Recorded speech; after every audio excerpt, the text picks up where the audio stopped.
The stock market appears to be doing very well. Things are going pretty well right now. A lot of money is being made, and I'm going to talk to you guys about what's going on and what you might want to look at when it comes to the stock market and all this other good stuff. So buckle up, seatbelt, get comfortable. We're going to get started on the Black Financial Channel right now.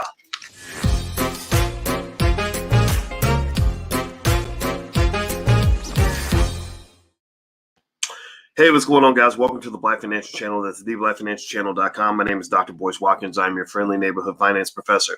On the Black Financial Channel, we talk about Black economics and Black wealth from a Black perspective. I am not a finance professor who happens to be Black. I'm a Black man who happens to be a finance professor. So everything that I see, everything that I do is through the lens of achieving one specific goal. The specific goal is to close the racial wealth gap and to put our people back on top. And those in the B1 community, we believe in the B1 philosophy. B1 means that we are Black first. We solve our own problems first. We're not here to save the world. We'll save the world after we save ourselves. B1 also means that our children will be number one when it comes to economics and wealth building within the next 50 years. Not all Americans, not all Black people, but B1 people and their children will be running the world within the next 50 years. B1 also means we understand we must be one in order to be successful. So that means that we have to find ways to build healthy relationships with each other so that we can build businesses together and build communities together and start schools together. If you agree with that philosophy, put a hashtag B in the number one in the chat, hashtag B1. Also hit the thumbs up button. Everybody right now, please take 1 second, hit the thumbs up button and then put a B1 in the chat. Let me know if you can hear me okay. Let me know if you can hear me. I totally forgot to connect my microphone and I don't know if you guys can hear me well enough or not. Last night I was messing around on I was playing Call of Duty Warzone and answering questions. Sometimes I play Warzone and I talk to you guys about stocks or whatever while I'm playing video games. That's how weird I am, but just accept the fact that I'm a weirdo and I'm proud of it. And I disconnected my mic. So give me a yes in the chat if you can hear me okay. Hello, Vincent and Lakeisha and Percy and Dante and Latira and Karan and everybody on Instagram. How you doing? All right, so let's get it cracking here. A lot of you are making money in the market now. The week started off kind of tough, and then because you had that big drop, big massive drop, several hundred points, and now everything's good, right? I'm gonna tell you, you can't appreciate the sunshine if you don't go through the rain. You can't. The bad times make the good times feel good, right? The bad times are what you need in order to enjoy the good times. So in the market, you had some downs. But the downs tend to be followed by big ups. And I mentioned to you guys earlier this week. Remember, I was telling you this week. I said, look, I know your feelings are hurt. You're a little bit sad because your bank account's kind of getting its butt kicked right now. But based on my research and the stuff I wrote about in my dissertation, in many cases, when you see a big dip in the course of a day or a week, you tend to see a big up movement the following day or the following week. So there was nothing guaranteed, right? I told you guys that, if usually when somebody catches a cold, they get better, right? So they say, hey, I'm sick, I can't come to work. You say, okay, well, I'll see you when you get back. But every now and then they're really sick. Every now and then they're in the hospital for like 3 months, right? Or maybe they even die, God forbid, right? So you don't know for sure. But in most cases, when they get sick, they get better. So the stock market, in most cases, when it gets sick, it does get better. These standard reversals are kind of common. So, and then also when it gets better, sometimes it gets sick. So just kind of be ready for the fact that some of these gains may be pulled back from you. And so you may want to pop in some stop loss orders or something to protect your portfolio or buy some put options or whatever. But for the most part, if you were buying the dip, which I told you guys on Monday, that's what I was doing. I said, look, I'm going to go ahead and just bite the bullet, grab some cash, buy the dip as much as I can, and then just see what happens. Well, that made some money, right? I made a lot of money because I bought a bunch of stocks when they were really cheap. And so congratulations. Even to those of you who own meme stocks. I told you guys, I'm kind of really done messing with AMC like that. Don't get me wrong. I'll dabble because I like to sell the call options. I like selling covered calls. Covered calls on AMC stock are extremely expensive. So if you're into that kind of thing, that's a good way to make money. But as an investment, as a long-term investment, AMC absolutely is not the best option that's out there. I'm not going to say it sucks. I'm not going to say it's terrible because it hurts people's feelings. And that's what I tend to do because I'm a mathematician. So I tend to just tell it like it is. Sometimes I hurt people's feelings. My wife helps me understand that because she's an empath and a social worker. So she brings out my more sensitive side. So I'm trying to be more sensitive and say, look, I'm not saying the AMC sucks. If you're an AMC ape and you done fell in love with the company and you think y'all going to get married and AMC's your ride or die chick, then by all means be Bonnie and Clyde, run off into the sunset. I hope you make $1 trillion. But let me just just remind you that the fundamentals are not really there. AMC is literally a company that has a fundamental value of about a penny. That stock is worth about a penny. So just know that when you're buying it with the hope that other people will keep buying it, because if they stop buying it, then that's going to kill the stock price. Okay. So anyway, with that being said, what else is going on with the market? Right now, there's a lot of confusion about what's going to happen with this virus, whether this Delta variant is really going to be serious or not serious, and that kind of tends to be the conversation among the experts right now. It's like, what's this going to mean? Is this going to lead to a shutdown? They're not, and we don't know right now. Like FDR always said, what is it?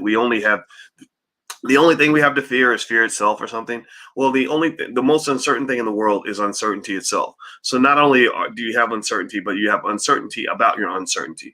That's statistically speaking, that's kind of a like where you measure things like, I don't know if for statisticians in the room, you might know this as the mean and the standard deviation and all that, right? And not to get too complex, but there's actually a standard deviation of the standard deviation. There's actually a mean of means, right? And so what that means is that you're not only are you not sure, but you're not even unsure about what you're unsure about.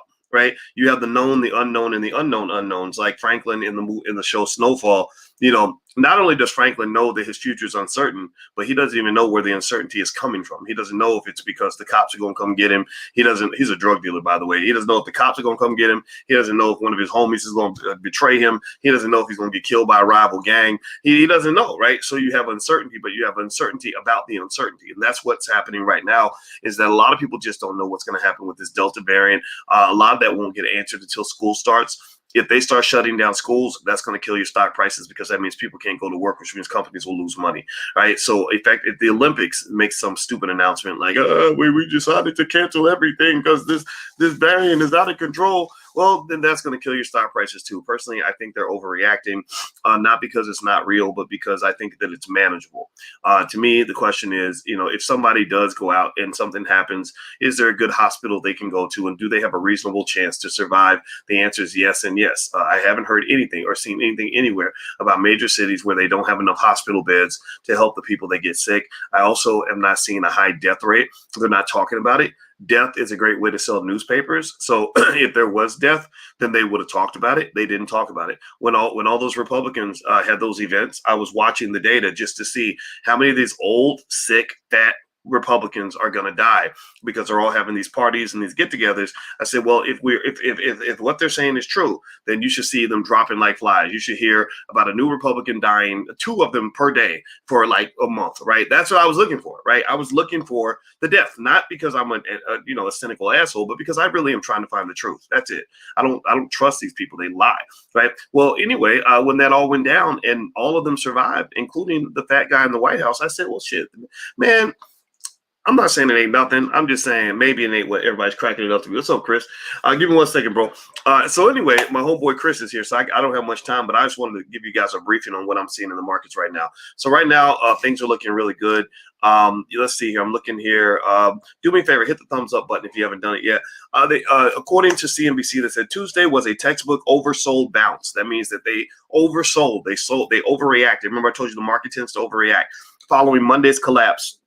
Beyond short-term gyrations, however, for value and cyclicals to reassert leadership, we will need to see yields bottom and economic growth beat estimates. 2 things we think will happen. The bond market is having a lot of volatility right now. Stocks that would benefit most from a continued swift economic reopening are set to bounce again on Wednesday after rebounding from the Monday sell-off.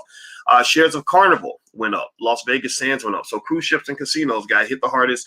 Airlines got body slammed. I bought some American Airlines.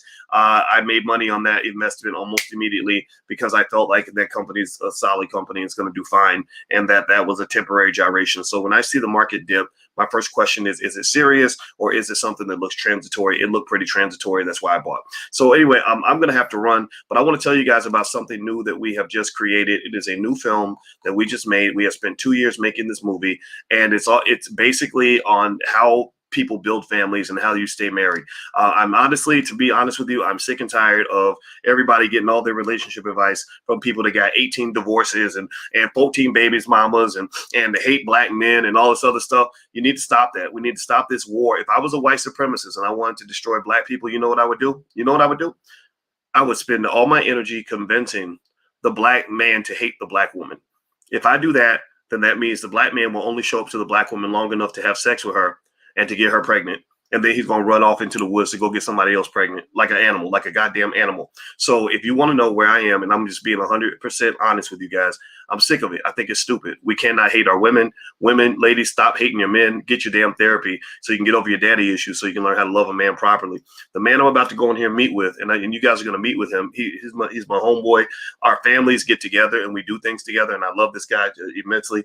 His name is Chris Davis. Chris Davis is arguably the world's leading expert on automation, on business automation, on how to build a business that scales to make millions of dollars based on computer automation and technology. Same thing they're doing in Silicon Valley. Same thing that the Zuckerbergs know. Same thing that that these multi-billion-dollar companies are doing. He helps companies do that. So he and I are going to go in here and talk shop and talk business. Let me tell you why we're talking business and how this works. Chris and I are buddies, and we talk together, we do things together, and our families get together. Our wives, hang out, they work out together, we go on trips together, and we do things together as families.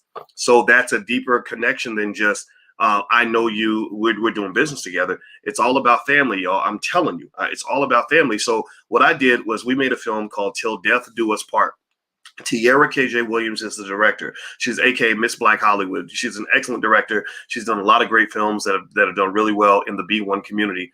She got a bunch of couples that have been married no less than 30 years. She got couples that could show and prove that they actually know how to do this thing, not people that could just yap and sound good about relationships, with people that actually did the work to put in 30 years, 35 years, 40 years, etc.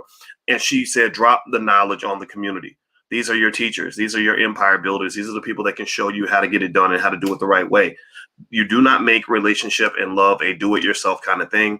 You want it to be something that you get help on. So that's what this film's all about. It's called Till Death Do You Part. And I'm so concerned about what I'm saying that I want to show this film for free. I know Tariq's movies cost money. Other people's movies cost money. No disrespect. Those are great films. You should see them all. But this film will cost you nothing. You just have to show up and pay attention. The film is called Till Death Do Us Part. We're going to show it on Thursday night at 8 p.m. for free. I want you, if this resonates with you, please go to tell your family, share this video.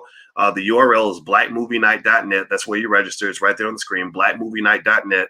We're going to watch the film, talk to the couple. It's a 6-week process. We broke it into 6 pieces. That's how serious I am about this thing. It's not just a film. It's going to be like a class. So we got 6 couples coming in to really give y'all the honest game. They're not flashy. They're not going to show up on the internet with a Lamborghini. They're not doing like selfies, trying to look good, trying to do thirst shots. You know what they're doing? They're working on building their family and their family empire. That's what they're doing. So people like that, the real heroes in your community, are not loud. Most of them are very, very quiet, and I want these quiet heroes to get the respect they deserve. So if you want to come to see the film, you can watch it for free. It's blackmovienight.net. Go register right now, and I'll see you guys Thursday night. All right, I gotta go. Chris is in there waiting, and I'll let you guys know more. We're talking about some stuff we want to work on together, and I'll keep you guys posted on that. So it's blackmovienight.net. Somebody please type that in so others can see it. That's blackmovienight.net. So let me see here. All right. So somebody says I'll stop throwing shots at Kevin. I'm not throwing shots at Kevin. I'm just being honest with you about the fact that hating black women and attacking and beating up on black women ain't the way to fix this. You got to understand, black people are sick. We are sick. My daddy, my biological father, did not raise me because he was running the streets doing dope. A lot of y'all had terrible mothers. Maybe that created some mommy issues. Anything that starts with how terrible black women are or how terrible black men are, that ain't healthy, y'all. So I'm sorry. I'm not throwing shots at nobody, but there's a difference between quality support versus trying to be entertaining and getting likes and views. Remember, every time you cut somebody out and tell this lady she gonna die alone just so you can get 1 million views on your video, that lady might go home and slit her goddamn wrists. And if she goes home and kills herself because you've convinced her that she's gonna die alone, she trusted you to give her advice, and you done told her she's gonna die alone, and she goes home and kills herself, well, that blood's gonna be on your hands, bro, because there's a nicer way you could have said that. A nicer way. All of us have weaknesses. All of us have issues. All of us have problems. And the last thing I really want to do is sit there and tell you that because you got this deficiency that may not even be your fault. It may be because your mama was on crack and your daddy went to jail. The last thing I should be telling you is that you're going to die alone. So that's my 2 cents. That's just what I'd say. I cannot do anything other than to be honest with you guys. And that's just what it is. So blackmovienight.net. I got to go. I'll see you guys soon. Have a good day. Take care. I'll check back in a little bit later. Peace.